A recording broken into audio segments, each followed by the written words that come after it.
ఇద్దరు కూతుర్లు ఉన్నారు. వాళ్ళ కెరీర్‌ని చూస్తుంటే ఏమనిపిస్తుంది సార్ ఒక తండ్రిగా? They are happy.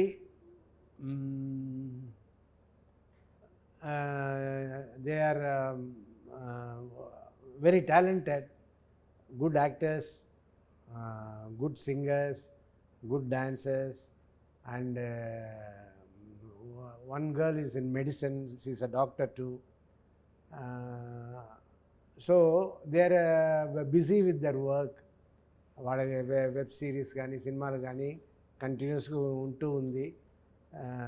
వాళ్ళు హ్యాపీగా ఉన్నారు. ఐఎమ్ ఆల్సో హ్యాపీ బికాస్ ఈ కాలంలో టాలెంటెడ్ గర్ల్స్ అంటే ఇట్స్ లైక్ ఆ కాలంలో అబ్బాయిలాగా ఇప్పుడు అబ్బాయిలు కంటే ఎక్కువ ఇప్పుడు. అవును. మామూలుగా అయితే ఒక స్టార్ ఇంటి నుంచి అమ్మాయిలు హీరోయిన్లు అవుతారంటే ఒప్పుకోరు సాధారణంగా. ఫ్యాన్స్ కూడా ఒప్పుకోరు, వద్దు సార్ అని అప్పట్లో.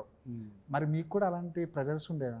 లేదు, నాకు అలాంటి ప్రెషర్స్ లేవు. కానీ మా ఇంట్లో ఉన్న పెద్దవాళ్ళు ఎందుకు సినిమా అది ఇది అనేవారు. బట్ ఎక్కువ ఊరికే మాటలు అనేవారు. కానీ వాళ్ళకు సినిమానే ఇష్టం. సో వాళ్ళ ఇష్టం, వాళ్ళకి ఏమి ఇష్టమో అది చేయడమే నా ధర్మం, చేస్తున్నాను.